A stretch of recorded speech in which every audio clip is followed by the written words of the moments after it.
Hi there, welcome to this video. My name is Cassandra and today I'm going to be going through our paycheck for September 17th to October 1st, which is our second paycheck of the month. Now I'm doing the 100 envelope challenge to try to save some money, and I'm doing 2 little picks a week. So I'll be doing that first, and then I'll be going through how I'm going to be breaking up our income for the month here. Just a little report of how we did for the last paycheck. We've spent all of our spending money, all of our food money, and all of our gas money. But I still have our $200 in birthday money and Halloween money for our sinking funds that I've moved into the sinking funds account. So that's there still. But we're going to be breaking down today $2,310 for this paycheck. Now, as you guys know, this isn't exactly what we make. I take away our tithing from this, which is 10% of our income that we pay to the church. I also take away the savings from this just to not reveal our exact income. This is savings separate from our envelope challenge savings. Now, we are a single income household, so just my husband works and we just use his income. And also, he has a variable income. He's a nurse at the hospital here in Yellowknife, Northwest Territories, Canada. So this is the number we're working with today. Let's go ahead and pull our envelope numbers. So I'm going to pull 1 and 2, and I'll take you to that tracker page that I have going, which is right here. So last time I pulled 64 and 31. Let's see what we've pulled this time. We've got 24 and 29. So that's not bad at all. So I'm going to get my little marker here and color those in. So how I'm doing this challenge is I'm pulling 2 a week because that means or 2 a paycheck, I should say, because that means I'll be able to save $5,000 in 2 years. I honestly, when I first started this, I thought about pulling 4 a week, but I just thought that would be too crazy. As you guys know too, you may not know, is that we have a cashless budget. So we track our spending with these little envelopes, and we also track it right in the book here, just so that we know where we're spending our money, and that's been really helpful. So 24 and 29, don't make fun of me for not being able to do that in my head. So $53 is going to have to be deducted this time from our budget. Okay, so we flipped back to our main budgeting page, and we're going to write 53 here for our envelope challenge that we're going to have to take out of the money here.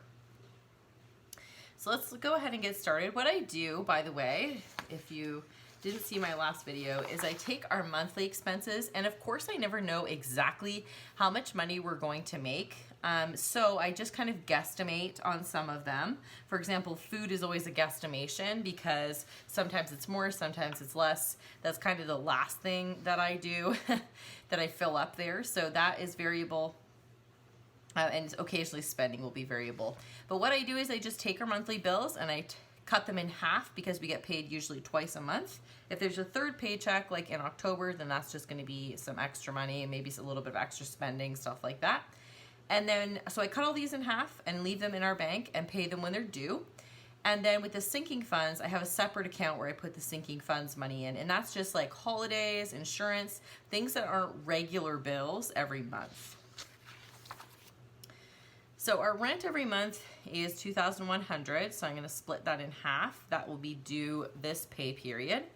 Same with our internet, that's going to be due. Half of that is $75. Now remember, half of these are already in the bank. So Chris's student loan, which we are still paying off. Now we could fully pay this off, just to clarify, because I had a comment on my last video saying, you know, why don't you work? That could really help your budget and stuff like that, which initially kind of upset me, but then I realized, no, the person's actually just inquiring and wanting to know why we make this decision. So in case you don't know, I do homeschool. That's always been a passion of mine, and I recognize that people do homeschool and work, but we just don't feel like it's necessary. We've been able to save money for We've bought a car this year just with cash. We bought a boat this year. We paid off my student loans and my student line of credit this year. Actually, in the last 2 years, all these things since moving here to Yellowknife. And we also have money in the bank for a 2-week vacation to Disney in one of the best hotels they have. So we have been able to save so much money living here that we just don't feel like it's necessary for me to get a job. I could work as an RMT here with a little bit of like paperwork and stuff. And I still might do that maybe in some years to come if I decide I want to, but it would be more for social reasons. But to be honest, that's partially the reason I do YouTube, just to make like a tiny bit of income. I hope to eventually make a bit more income with YouTube because it is something I really, really enjoy doing. So anyway, hopefully that answers that question for you. The reason we're not paying off Chris's student loan right away is because we actually get grants living here in Yellowknife, in the Northwest Territories actually. One is $4,000 a year for Chris being, it's something to do with Chris being a nurse, and then something to do with working at a rural hospital or something like that. But there's 2 grants we get a year. One is $4,000 and one is $2,000, and those will totally pay off his loan if we get those every year, so which we plan to. So that's the reason we don't go ahead and pay off Chris's student loan. We pay the absolute lowest we can on it, just because those grants will pay it off eventually.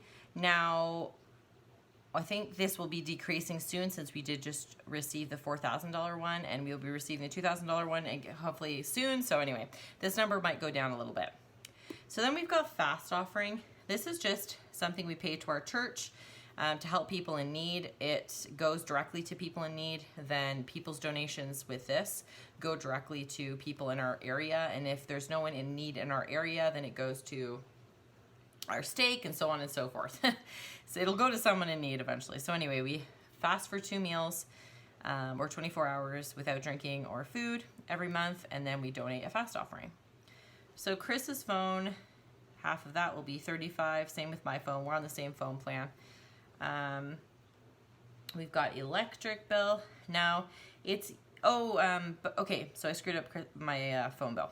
So my phone bill was actually over this month. I'm not sure why. Sometimes the data gets turned off and then it, you know, I leave it off and forget and run it over or whatever. I don't have very much on it, and so I screwed that up, and so I went over $6. So that's actually going to be $41. My bad.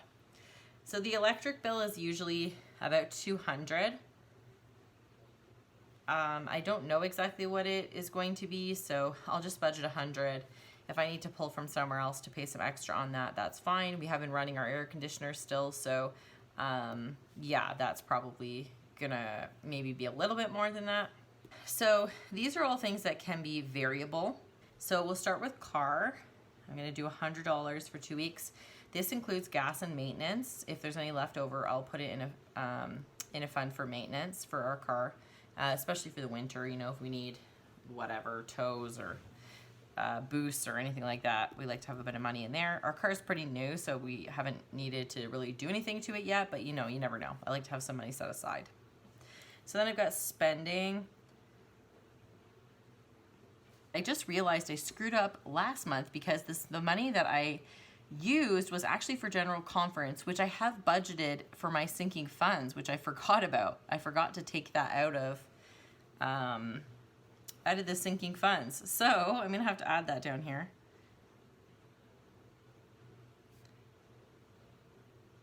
It's considered a holiday, I guess, for us. And all this is I do these little bags for my children at conference time. We have a church conference that lasts about 8 to 10 hours. And so I like to have little bags for them to keep them occupied for each talk. So the little bags last about 15 minutes to half an hour. And it's like a little surprise for them every time. And they do an activity while they listen. And so I have 60 budgeted for that.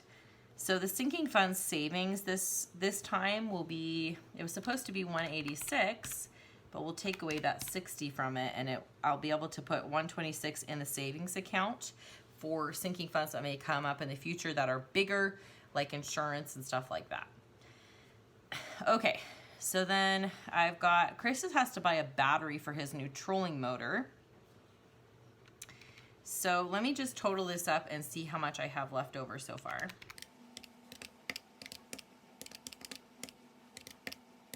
Okay, so I've got $523 left, but I'm gonna take my 53 away from my envelope challenge. $470 I have left. So that's for food, this car battery, possible extra savings, we will not have that, and homeschool supplies. So I think I'm gonna have to take Chris's battery. It's gonna be a few $100s. I think I'm gonna have to take that from the savings. So I'll just write that. Now this is different. This is our emergency savings that we never touch, but we also have a savings that we use for big purchases that come up like this, or to save for a trip or a house or whatever it might be. So I'm going to take that from savings, and we're going to do no homeschooling supplies this month. So that leaves us with $470 in food. And this includes food, groceries, and restaurants as well, which it was a miracle that we made it on $450 last paycheck. We usually spend probably about like $1,000. Yeah, I don't know. We just spend a ridiculous amount on food, but we used to eat out a whole lot, and we're really trying to get better at that. So yeah, that's the breakdown for you. Sorry if I was chattering on too much. Hopefully you enjoyed this video. By the way, if you're new here, consider subscribing because I break down our budgets. I also show you what I use this food budget for, or you know, the main chunk of it. I'll show you a meal plan, a grocery haul, and you know, I do other things on this channel that you might enjoy too. So consider subscribing, and please give this a thumbs up if you enjoyed it, and I will see you guys in the next video. Thank you so much. Bye.